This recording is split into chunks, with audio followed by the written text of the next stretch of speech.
राधे राधे। साथियों, इस समय हम मौजूद हैं डीग भरतपुर के डीग पैलेस के मुख्य गेट पर। यह डीग पहले भरतपुर जिले की एक तहसील हुआ करती थी, किंतु इस समय यह स्वतंत्र पूर्ण जिला है। डीग पैलेस राजस्थान का एक ऐतिहासिक स्मारक है। इसका निर्माण 1772 में महाराजा सूरजमल जाट द्वारा करवाया गया था। भरतपुर राज्य के शासकों के लिए एक शानदार ये ग्रीष्मकालीन रिसोर्ट है। यहाँ ये तालाब बना हुआ है और आप जो छोटा भवन देख रहे हैं, ये सावन भवन है। इसमें राजा सूरजमल सावन के महीने में बैठा करते थे। आप देख रहे हैं ये सावन भवन, और इसकी एक मंजिल पीछे पानी में डूबी हुई है, जिससे ये ठंडा रहे। और यहाँ विभिन्न प्रकार के फुवारे लगे हुए हैं, क्योंकि यहाँ महाराजा सूरजमल एक ग्रीष्मकालीन रिसोर्ट के तौर पर इस पैलेस को यूज करते थे। आप देख रहे हैं ये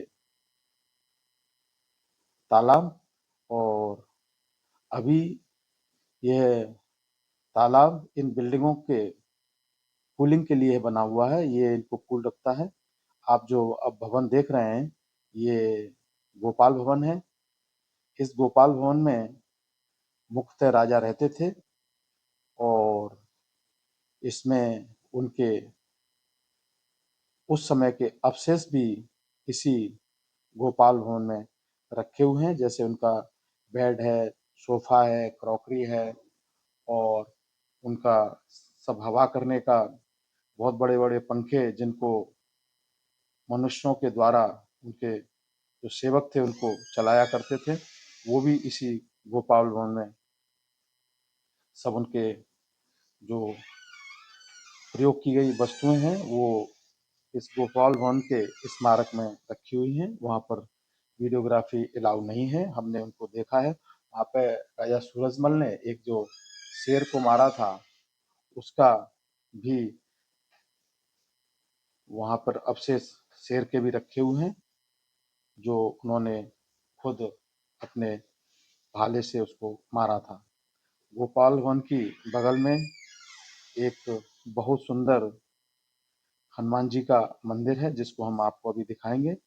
इसको चूंकि राजाओं के द्वारा ग्रीष्मकालीन रिसोर्ट की तरह यूज किया जाता था, तो यहाँ फुवारे काफी संख्या में लगे हुए हैं, जिससे महल का तापमान नियंत्रित रहे और यह ठंडा रहे, क्योंकि महाराजा सूरजमल जी इसको गर्मियों के समय में इस महल में यहाँ रहने आते थे।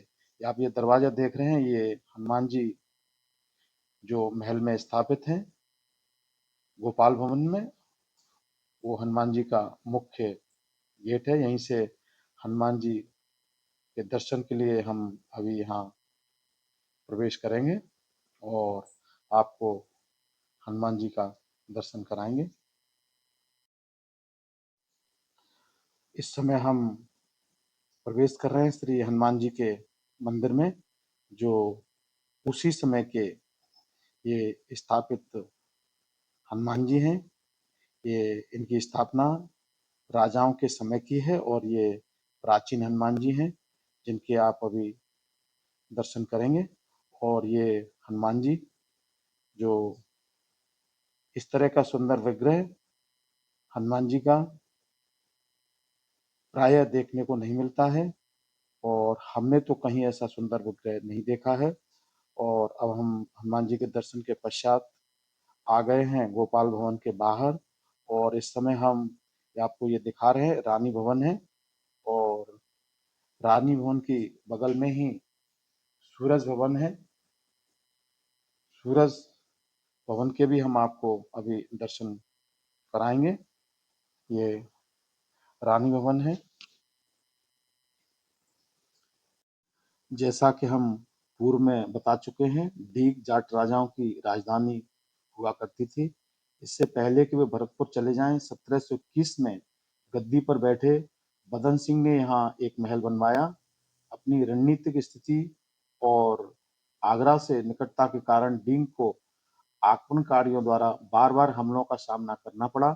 उनके बेटे राजकुमार सूरजमल ने 1730 के आसपास महल के चारों ओर एक किले का निर्माण शुरू किया और हमलावरों को दूर रखने के लिए विशाल दीवारें और एक गहरी खाई का निर्माण भी कराया था।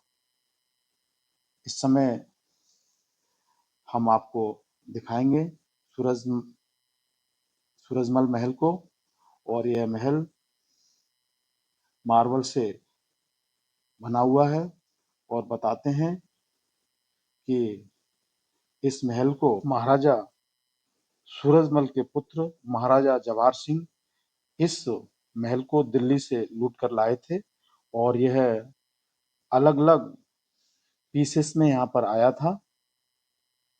वहाँ पर दिल्ली से इसको हाथी घोड़े और बैलगाड़ियों में लोड करके इसके अलग अलग पत्थरों पर यहाँ पर लाया गया था, और फिर इसको यहाँ पर जोड़ करके असेंबल करके ये पूरा महल तैयार किया गया है।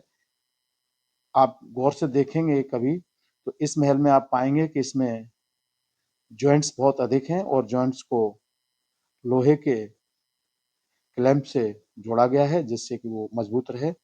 इस महल की जो कारीगरी है वो वास्तव में बहुत अच्छी है, और इसकी मार्बल पत्थरों पर बारीक नक्काशी की गई है, और इसमें सकरे गलियारे हैं, और वहाँ से जो मदरसा लाया लाया गया था लूट करके उसको भी यहाँ पर असेंबल किया गया है।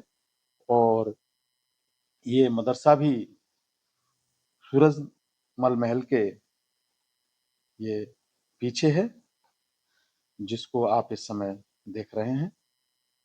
ये देखिए, ये सब जोड़ के बनाए गए हैं इसको। दीग जाटों और 8,000 आदमियों की संयुक्त मुगल और मराठा सेना के बीच एक पौराणिक युद्ध का स्थल था। अपनी जीत से उत्साहित होकर सूरजमल ने दुश्मन के इलाके में घुसपैठ करना शुरू कर दिया। अपनी घुसपैठों में 8 साल की सफलता के बाद सूरजमल ने दिल्ली पर कब्जा कर लिया और लाल किले को लूट लिया, जिसमें एक पूरी संगमरमर की इमारत सहित बहुत सारे कीमती सामान लूट लिए गए, जिसे तोड़ दिया गया और नंबर लगा दिए गए। इसके बाद डींग में महल का पुनः निर्माण किया गया। आप उसी सूरजमल महल को इस समय आप देख रहे हैं। जाट शासक आगरा और दिल्ली के मुगल दरबारों की भव्यता से प्रभावित थे। बगीचों का डिजाइन मुगल चारबाग से प्रेरित है। महल एक चतुर्भुज बनाता है जिसके केंद्र में एक बगीचा है और पैदल मार्ग है। सजावटी फूलों, क्यारियों, झाड़ियों, पेड़ और फव्वारे गर्मियों के दौरान जगह को यहाँ ठंडा करने के लिए लगाए गए थे। यहाँ इस महल में 2200 फव्वारे लगे हुए हैं जो इसको शीतलता प्रदान करते थे, और इसको फाउंटेन अधिक अत्यधिक मात्रा में फाउंटेन लगे होने के कारण, फुहारे लगे होने के कारण इसे फाउंटेन पैलेस भी कहा जाता है। मानसून मंडप अष्टकोणीय आधार पर स्थित एक मंजिला बारादरी है। यह रूपसागर तालाब के बगल में स्थित है, जो सावन एवं भादों महलों के नाम से जाने जाते हैं। सावन महल में राजा सावन में बैठा करते थे, और भादो महल जो कि गोपाल भवन के पीछे स्थित है उसमें राजा भादों में बैठा करते थे। फुहारे की फुहारे और जेट मानसून जैसा माहौल बनाते थे, जिससे एक अनोखी तकनीक द्वारा इनको बनाया गया था। आप देख रहे हैं सुंदर नक्काशी सूरज महल में, जिसे लूट कर यहाँ लाया गया था। आप यहाँ गोपाल भवन में राजा के शयन कक्ष में महाराजा का एक विशाल काले ग्रेनाइट का बिस्तर है। यह एक समय में पारसी मृत्यु संस्कारों के एक भाग के रूप में इस्तेमाल किया जाता था, जहां शवों को धोने के लिए एक मंच के रूप में काम किया जाता था। दीग किले के संबंध में इंतखाब तारीख में लिखा है, दीग और दिल्ली उस समय समान सुंदरता और व्यापार के केंद्र थे। दीग भारत के संरक्षित दुर्गों में प्रथम श्रेणी के अंतर्गत आता है। आप ये झूला देख रहे हैं, इसको झूले को महाराजा सूरजमल के पुत्र महाराजा जवाहर सिंह इसको दिल्ली से लूट कर लाए थे। यह नूरजहां का झूला है जो आप इस समय देख रहे हैं। और ये झूला, ये फाउंटेन है, लगे हुए हैं 22 से फाउंटेन, उसी के सामने गोपाल भवन के सामने ये झूला लगा हुआ है। आप इस समय जो देख रहे हैं भवन, लेफ्ट साइड में वह सावन भवन है और भादव भवन गोपाल भवन के पीछे। इस भवनों में एक मंजिल सभी भवन पानी में डूबे हुए हैं, जिससे वो सुरक्षित भी रहें और भवनों को शीतलता भी मिलती रहे। साथियों, हमने आपको ये डीग पैलेस, डीग भरतपुर का आपको अवलोकन कराया। आपने ये पूरा वीडियो देखा, बहुत बहुत धन्यवाद। Radhe Radhe. For anyone to everyone for watching the video, thank you once again.